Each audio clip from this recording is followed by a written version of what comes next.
you all know that whatever that is happening today has happened in the past.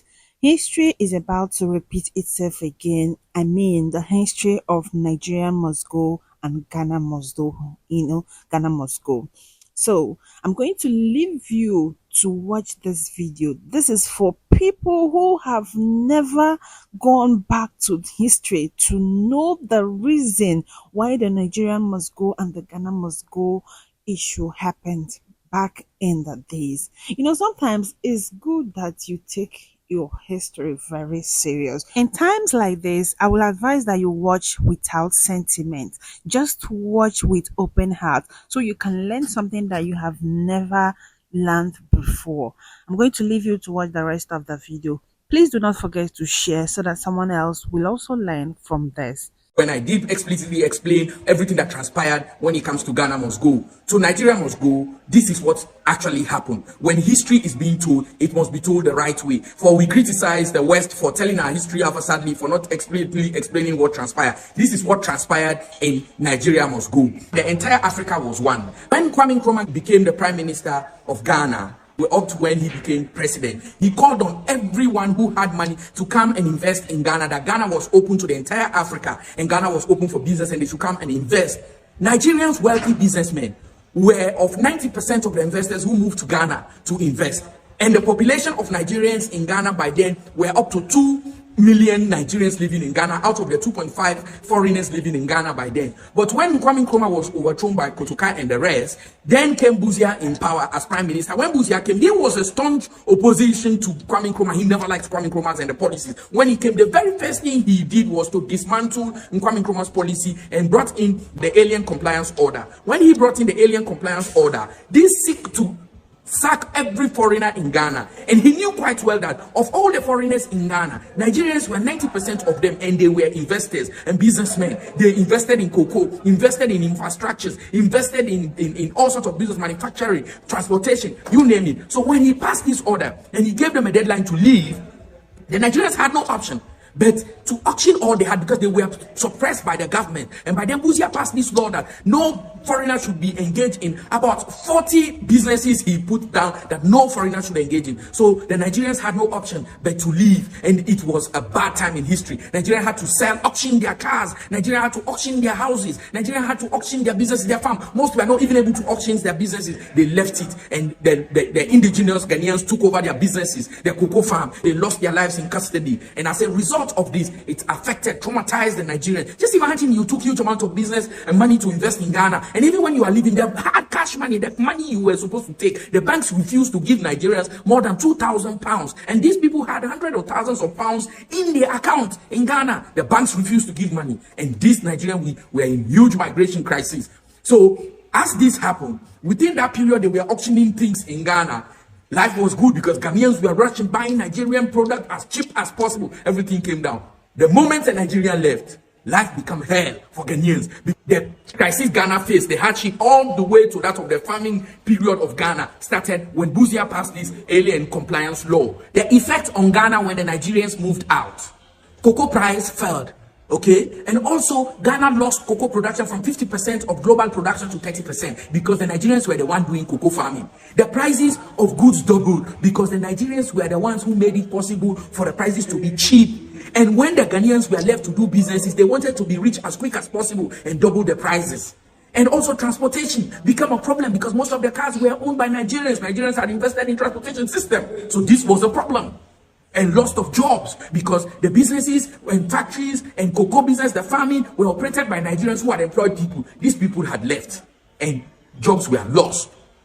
Okay, businesses collapsed. Ghana was in disarray. This was the start of Ghana problem that finally led to Ghana having famine. We would come to that for a latter part. What was the negative effect on Nigeria? Nigerians died. Yes. People who were in detention because the government held lots of Nigerians, and so some of them died in detention. What again? Nigerians lost houses, lost cars, lost businesses, money. The banks could not allow Nigerians to take more than £2,000 from the bank because they didn't want this money to go. And these Nigerians had hundreds of thousands of pounds in their banks in Ghana. So this was a disaster. This was a problem. When the Nigerians returned, some were hoping to see back their loved ones, but they had only to be greeted by the news that they had died in Ghana. This was a bad thing. Alien compliance law was what led to Ghana to fall in those periods until in the year 1985, when J.J. Rawlings went to Babangida to renew relations with Nigeria. That was when Ghana and Nigeria saw peace. Within this period, there was nothing like peace. So J.J. Rawlings moved to Babangida to make peace. But even when J.J. Rawlings moved to Nigeria, things were worse. Things were terrible for Ghana.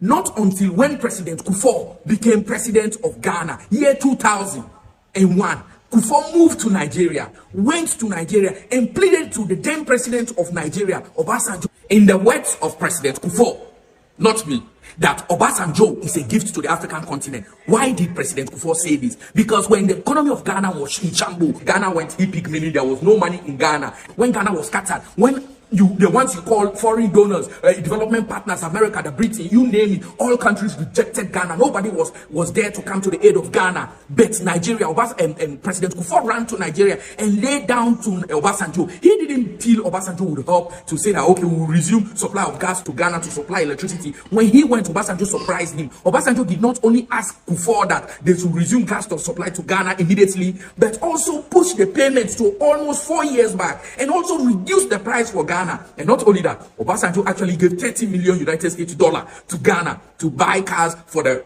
police. I know that money was rejected by Obasanjo in Nigeria because Nigerians were blasting him as the president of Nigeria, but it is true. He helped Ghana. He assembled investors to come to Ghana to invest in Ghana. That is how come the infrastructure of Ghana today, housing, is at its peak. They're one of the best in Africa because the Nigerians came with their wealth, with their money to invest in Ghana. And Ghana is where it is today. And I will tell you, Nigeria has done a lot for Ghana. This I know most Nigerians don't know. That is how come President Kufuor, who ended saying that Obasanjo is a gift to Africa, named from 37 roundabouts, 37 to that of Achimota Forest as Obasanjo Highway in Ghana. This is as a result of the tremendous effort and help aid from the people of Nigeria, from the government of Nigeria to Ghana to help boost Ghana's economy. This is history. We must not shy away from it. There is so much between Nigeria and Ghana. Why we must put asunder our fight? Why we must put asunder blaming one another? Let me tell you, one of the reasons is Nigeria and Ghana started fighting for AU together with Sierra Leone. Sierra Leone brought this fire to Nigeria, brought it to Ghana, boiled Nigerians and Ghanaians, Nkrumah inclusive.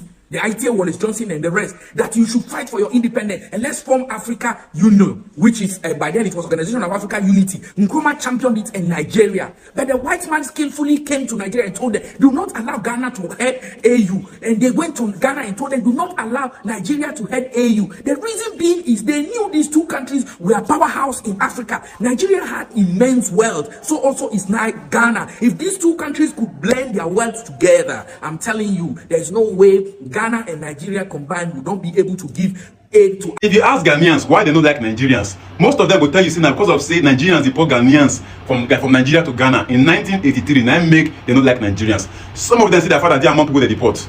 Some of them say their mother they among people they deport. Now make they don't like Nigerians. Or they don't hear the news say Nigerians no good. Now make they don't like Nigerians. Most of the time. Of course, Nigerians they do their own. We say they misbehave that kind of thing. But the main reason we make Ghanaians not like Nigerians now because of say they deport Ghanaians from Nigeria back in 1983. But what I don't understand is say what most Ghanaians don't understand is say they don't know say on our people first deport Nigerians first, even twice first. In 1954, Ghanaian government deport Nigerians. In 1969 again they can't deport Nigerians again. The first one, wey be 1954, we overlook them because we know say Ghanaians never gain independence during that time. The 1969 own, they don't get independence, so they are very much aware of what they are doing.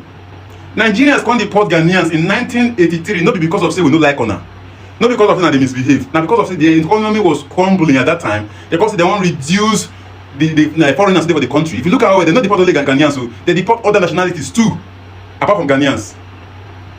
But Ghanaians can't take that one personal because at that time they have a lot of Ghanaians in Nigeria because Ghana wasn't working well. The system was crumbling, the system wasn't working well in Ghana.